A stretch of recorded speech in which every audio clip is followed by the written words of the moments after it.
किसी महान व्यक्ति ने कहा है कि आवाज ऊंची हो तो कुछ लोग सुनते हैं, लेकिन अगर बात ऊंची हो तो बहुत सारे लोग सुनते हैं। नमस्कार दोस्तों, इससे पहले कि आप इस कहानी में खो जाएं, आपसे गुजारिश है कि इस चैनल को सब्सक्राइब और रीच के लिए लाइक, शेयर और कमेंट करना ना भूलें।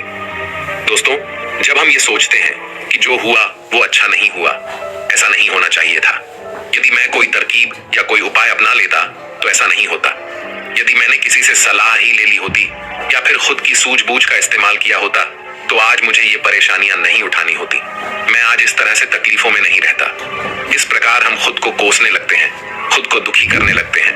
मैं आपको बता दूं कि इस तरह का पश्चाताप करने से आपको कोई लाभ नहीं होने वाला।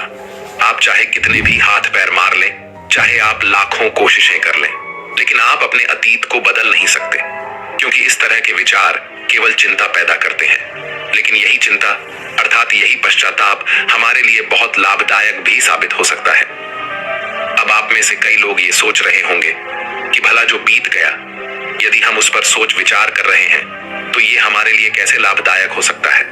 हम तो पहले ही मुसीबत में हैं, हम तो पहले से ही तकलीफ में हैं, तो ऐसे में ये हमारे लिए कैसे फायदेमंद हो सकता है। दोस्तों, अगर आप उन गलतियों से सीख कर खुद को बदलने का प्रयास करें तो आप अपना आने वाला भविष्य खुद ही बदल सकते हैं, उसे संभाल सकते हैं। अगर अतीत की गलतियों से सीख लेकर खुद को बदलने का प्रयास किया जाए तो सही मायने में वही पश्चाताप कम होता है। आज की जो बौद्ध कहानी मैं आपको सुनाने जा रहा हूं, इस कहानी के माध्यम से मैं आपको कुछ ऐसे तरीके बताने वाला हूं जिन तरीकों को अपनाकर आप अपने जीवन में इस प्रकार के पश्चाताप से बच सकते हैं। आप अपनी अतीत की गलतियों को भुलाकर अपने आप को एक नया इंसान बन सकते हैं। जो लोग खुद पर संदेह करते हैं, जो अपने ही विचारों में उलझे रहते हैं, जिन्हें उनकी अतीत की गलतियां परेशान करती रहती हैं, उनके लिए ये एक वरदान साबित हो सकता है। एक समय की बात है, एक नगर में एक युवक रहता था जो अपने कर्मों से बहुत परेशान था। उसने 30 साल बहुत मेहनत की, लेकिन उसके बाद भी उसे अपने कर्मों का फल नहीं मिला, जिस कारण वह अंदर से बहुत निराश हो चुका था। वह अंदर से पूरी तरह से टूट चुका था, जिस कारण उसने संन्यास ग्रहण कर लिया। उसने सोचा कि मैं अपने संसारी जीवन में तो कुछ न कर सका, लेकिन मैं अपने सन्यासी जीवन में अवश्य कुछ न कुछ प्राप्त करके ही रहूंगा। मैं सत्य की खोज किसी भी कीमत पर करके ही रहूंगा। देखते ही देखते करीब 5 वर्ष बीत गए, लेकिन अब तक उसका अपने मन पर कोई नियंत्रण नहीं था। जब भी वह भिक्षा मांगने किसी नगर में जाता और वहां पर यदि उसकी नजर किसी सुंदर स्त्री पर जाती तो उसके मन में कामुक विचार उठने लगते थे। और जब भी वह शांत होता और अकेले कहीं पर बैठता तो उसे खुद पर क्रोध आता, उसे खुद पर पश्चाताप होता, और तब वह यह सोचता कि आखिर मैं सन्यासी क्यों बन गया। जब मैं अपने मन पर नियंत्रण ही नहीं पा सकता तो मेरे इस सन्यासी जीवन का क्या फायदा। इससे तो अच्छा होता कि मैं किसी अच्छी और सुंदर स्त्री से विवाह कर लेता, पैसे कमाता और अपना घर परिवार संभालता। हो सकता था कि मेरे अपने बच्चे भी होते, लेकिन मैं भी कितना बेवकूफ हूँ। मैंने अपने सारे सुख त्याग दिए और ना जाने क्यों मैं इन जंगलों में आ गया, ना जाने क्यों मैंने संन्यास ग्रहण कर लिया। इसी प्रकार के कई सारे विचार उसके मन में उठने लगे थे और इन्हीं विचारों के कारण उसके मन में नकारात्मकता पैदा होने लगी थी, जिस कारण वह छोटी छोटी बातों पर क्रोधित हो जाता। वह अपने आप को कोसने लगता। जब भी वह किसी सफल सन्यासी को देखता तो उसके मन में जलन पैदा होने लगती और वह उन्हें नीचा दिखाने के लिए हर मुमकिन प्रयास भी करता। इसी प्रकार के कई तरह तरह के विचार उसे परेशान करने लगे थे और अब वह और भी ज्यादा चिंतित रहने लगा था। उसने खाना पीना पूरी तरह से त्याग दिया था।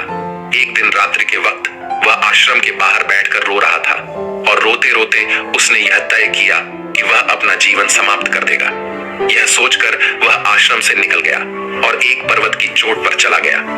रोते रोते वह यह सोच रहा था कि मैं चाहकर भी अब अपनी पुरानी जिंदगी में वापस नहीं लौट सकता, क्योंकि मैंने सबके सामने संन्यास ग्रहण किया है और एक बार संन्यास ग्रहण करने के बाद इंसान का घर परिवार सब कुछ छूट जाता है। ऐसा सोचता हुआ वह उस पर्वत से नीचे की ओर देख रहा था। उसकी आंखों से आंसू बह रहे थे, लेकिन अब भी उसके मन में तरह तरह के विचार उत्पन्न हो रहे थे। वह अब भी यही सोच रहा था कि यदि मैंने अपने जीवन में सही निर्णय लिए होते तो आज मुझे यह दिन ना देखना होता। रोते हुए अपने कदम आगे बढ़ाने ही वाला था कि तभी उसे एक आवाज सुनाई दी। कोई उसे चिल्लाकर यह कह रहा था, भंते रुक जाओ, जहां छोड़ कर जा रहे हो वापस वहीं से शुरुआत करनी होगी, इसलिए एक बार फिर सोच लो। यह आवाज सुनकर वह सन्यासी रुक गया। उसने पीछे घूमकर यहाँ वहां देखा, लेकिन उसे वहां पर कोई भी दिखाई नहीं दिया। तभी उसने जोर से चिल्लाकर कहा, कौन हो तुम? तभी उसकी नजर एक बूढ़े बौद्ध भिक्षु पर गई और उन्हें देखकर वह सन्यासी और भी क्रोधित हो उठा और कहने लगा, कौन हो तुम और मुझे क्यों रोकना चाहते हो? तभी वह बूढ़ा बौद्ध भिक्षु उस सन्यासी से कहता है, भंते, मैं तो बस इतना ही कह रहा हूं कि तुम जहां छोड़कर जा रहे हो तुम्हें वापस वहीं से शुरुआत करनी होगी, इसलिए निर्णय लेने से पहले एक बार फिर सोच लो, कहीं तुम फिर से गलत निर्णय तो नहीं ले रहे। तभी वह सन्यासी क्रोधित होकर उन बौद्ध भिक्षु से कहता है, आपको क्या लगता है कि मैं बार बार यही गलतियां करूंगा? मैं मानता हूं कि मैंने अनजाने में गलतियां की हैं, और इसका मतलब यह नहीं है कि बार बार मैं यही गलतियां दोहराते रहूंगा। मैंने अपनी गलतियों से बहुत सीख ली है, लेकिन अब मैं उन गलतियों को ठीक नहीं कर सकता। अब मैं उन्हें बदल नहीं सकता, इसलिए मैंने बहुत सोच समझकर यह फैसला लिया है। उस सन्यासी की यह बात सुनकर वह बूढ़ा बौद्ध भिक्षु जोर जोर से हंसने लगा और उस सन्यासी से कहता है, भंते, अतीत की गलतियां कोई नहीं सुधार सकता, क्योंकि बीता हुआ समय कभी लौट कर नहीं आने वाला।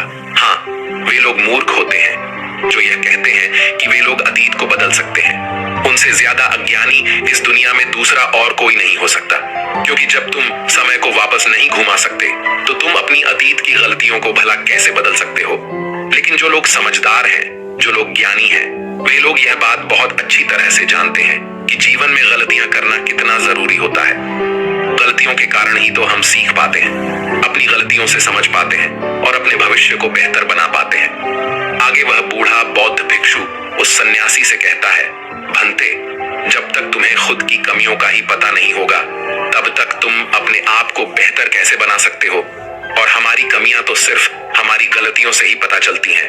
आगे वह बूढ़ा भिक्षु उस सन्यासी से कहता है, हर माता पिता अपने बच्चों को बहुत ही प्यार दुलार से पालते हैं। वे उन पर कभी कोई आंच नहीं आने देना चाहते। वे यह नहीं चाहते कि उनका बच्चा कभी कोई गलतियां करे और उसे कोई तकलीफ हो।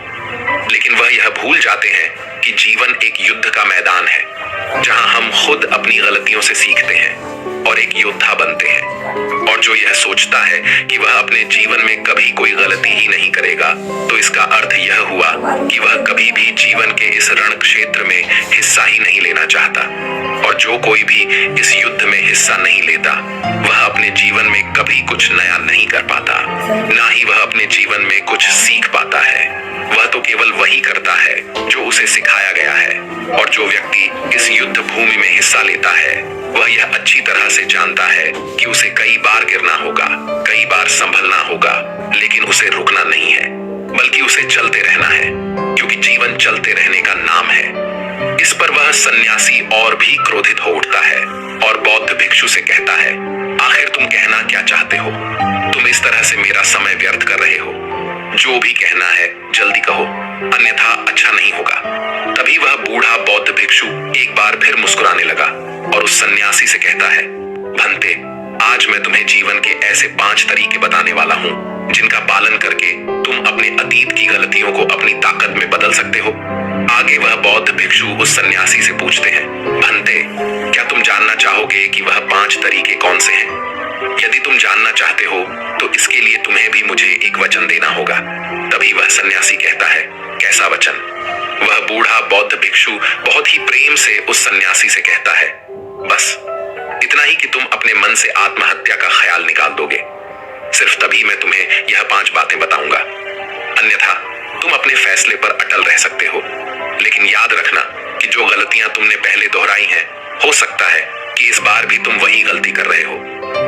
इतना कहकर वह बूढ़ा बौद्ध भिक्षु शांत हो गया और वह सन्यासी कुछ देर के लिए सोच विचार में पड़ गया। वह यह नहीं समझ रहा था कि वह क्या करे। यदि वह आत्महत्या करता है तो उसे वह 5 बातें नहीं पता चल पाएंगी, और यदि वह 5 बातें जानने के लिए जाता है तो उसे आत्महत्या का ख्याल मन से निकालना होगा।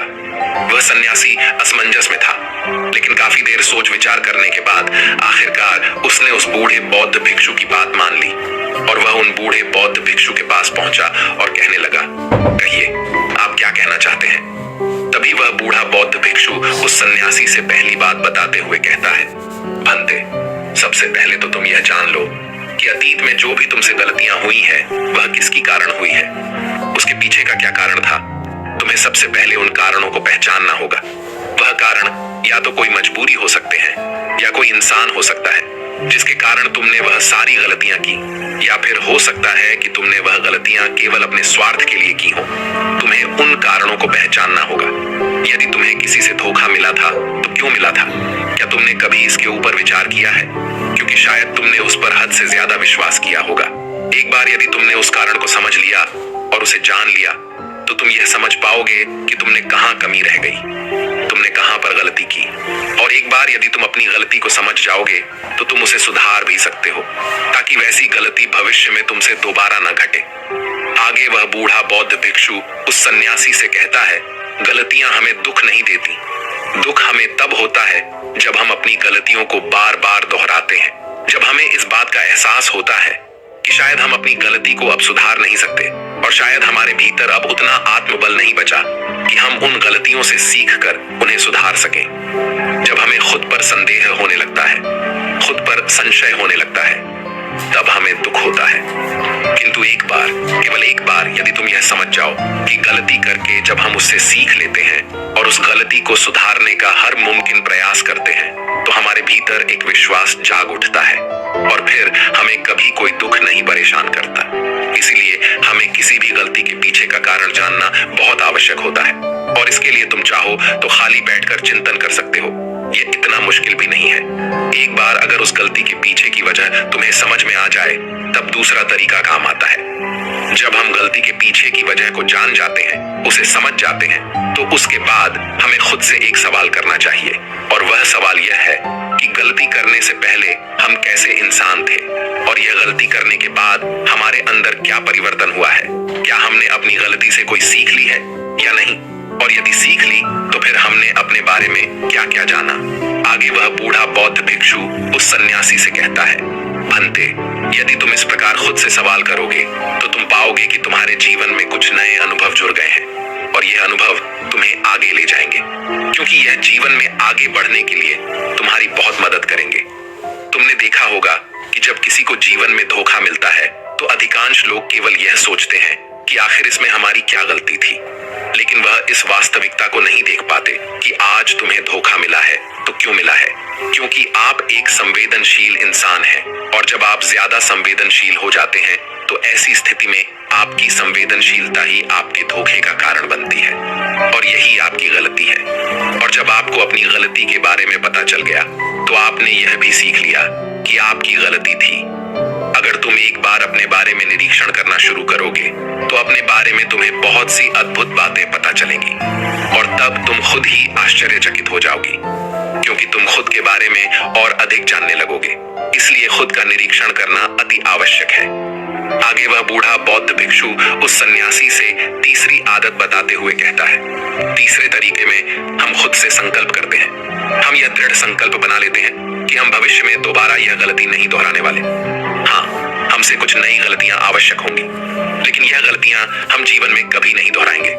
आगे वह बूढ़ा भिक्षु सन्यासी से कहता है, भनते, इस संसार में 3 प्रकार के लोग होते हैं। एक वह जो दूसरों की गलतियों से सीखते हैं, दूसरे वह जो खुद की गलतियों से सीखते हैं, और तीसरे वह जो गलतियां करते ही रहते हैं लेकिन कभी अपनी गलतियों से सीख नहीं पाते। तुमने भिन्न भिन्न प्रकार की नदियों को तो देखा ही होगा। नदियों का अर्थ तभी निकलता है जब वह अलग अलग जगह से होकर गुजरा हो।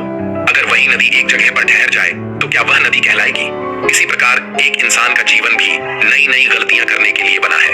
इसीलिए एक बार जो तुमने गलती कर दी, उसके लिए दृढ़ संकल्पित हो जाओ कि तुम जीवन में वह गलतियां कभी नहीं दोहराओगे। हाँ, हो सकता है कि तुमसे कोई नई गलतियां हो, लेकिन यदि तुम बार बार वही गलतियां दोहराते हो तो तुम मूर्ख हो। ऐसी अवस्था में तुम में और किसी जानवर में कोई फर्क नहीं रह जाएगा। आगे वह भिक्षु उस सन्यासी को चौथा तरीका बताते हुए कहते हैं, भंते, कई बार तो हमें पहले से ही अपनी गलतियों के होने का एहसास हो जाता है। गलतियां होने से पहले ही हमें उसका आभास हो जाता है कि हमसे गलतियां होने वाली हैं। इसलिए अगर गलती होने से पहले आपको एहसास हो रहा है तो आप बहुत खुशकिस्मत हैं, और आप उस गलती को होने से रोक सकते हैं। आपने कभी ना कभी इन संकेतों को महसूस किया होगा, क्योंकि यह ब्रह्मांड हमें संकेत देता है। आज आपके कस्टमर का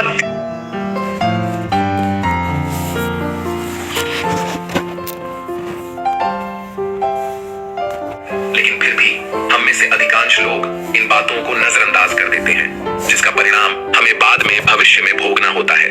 लेकिन जैसे जैसे आप अपने इन अतीत की गलतियों से सीखने लगते हैं तो आपका अनुभव बढ़ने लगता है, जीवन के बारे में समझ पैदा होने लगती है, और जब हमारी समझ बढ़ने लगती है तो गलतियों को होने से रोका भी जा सकता है। इसलिए बुद्धिमानी का इस्तेमाल करें, चिंतन करिए कि आप जो भी काम करने जा रहे हैं आखिर उसका परिणाम क्या हो सकता है, कहीं वह काम कोई गलती तो नहीं कहलाएगा। इसी तरह से एक मनुष्य जीवन के परिपक्व में बांटा जाता है और इसी से आपका विकास होता है, और हम सभी को इस राह से होकर गुजरना ही होता है, अन्यथा हमारा जीवन वहीं पर ठहर जाएगा, हम कभी भी आगे नहीं बढ़ पाएंगे। यदि आप अपने जीवन में आगे बढ़ना चाहते हैं, किसी लक्ष्य को प्राप्त करना चाहते हैं, तो आपको इस कार्य प्रणाली को अपनाना ही होगा, इसे समझना ही होगा। आगे वह बूढ़ा बौद्ध भिक्षु उस सन्यासी को आखिरी आदत बताते हुए कहते हैं, भंते, आखिरी और सबसे महत्वपूर्ण सीख है, अगर तुम अपने अनुभव से एक इंसान बन चुके हो तो अब तुम दूसरों के लिए मार्गदर्शन का काम कर सकते हो। तुम दूसरों की राह में दीपक बनकर उन्हें रोशनी दिखा सकते हो, उन्हें उनकी राह पर आगे बढ़ा सकते हो, क्योंकि हम वैसे ही बन जाते हैं जैसा कि हम सोचते हैं। और जब आप खुद को बेहतर बनाने का प्रयास करेंगे तो आप देखते ही देखते बेहतर बनते चले जाएंगे, और यह प्रकृति भी आपका साथ देगी, आपकी सहायता करेगी। ब्रह्मांड आपको खुद ब खुद रास्ता दिखाएगा, और आप तब मानव जाति का कल्याण करने के कार्य में लग जाते हैं। तब वह शास्त्रों में सबसे सर्वश्रेष्ठ कार्य माना जाता है। इससे श्रेष्ठ कार्य तो और कोई हो ही नहीं सकता जो व्यक्ति समस्त जीव जंतुओं और मानव जाति के कल्याण के बारे में सोचता है। ऐसे लोग परमात्मा के हो जाते हैं। ऐसे व्यक्तियों के मन में प्रेम, करुणा, दया जैसे अनेक भाव उत्पन्न होने लगते हैं, और परमात्मा करुणा और प्रेम का ही दूसरा नाम है। इतना कहकर वह बूढ़ा बौद्ध भिक्षु शांत हो गए, और उस सन्यासी को भी अपनी गलती का एहसास हो गया। अब उसकी आंखों में खुशी की आंसू थे। वह उन बौद्ध भिक्षु के चरणों में जा गिरा और उन बूढ़े बौद्ध भिक्षु से कहता है गुरुवर, ऐसा निर्मल और जीवन का सार्थक ज्ञान पाकर मैं धन्य हो गया। आपने जो कुछ भी मुझसे कहा है उसे मैं अपने जीवन में जरूर अपनाऊंगा, और मैं भी अपने जीवन को सार्थक बनाकर दिखाऊंगा। इतना कहकर उसने उन बौद्ध भिक्षु को प्रणाम किया और वापस अपने आश्रम लौट गया। दोस्तों, उम्मीद है कि ये कहानी आपको अच्छी लगी होगी। नमो बुद्धाय।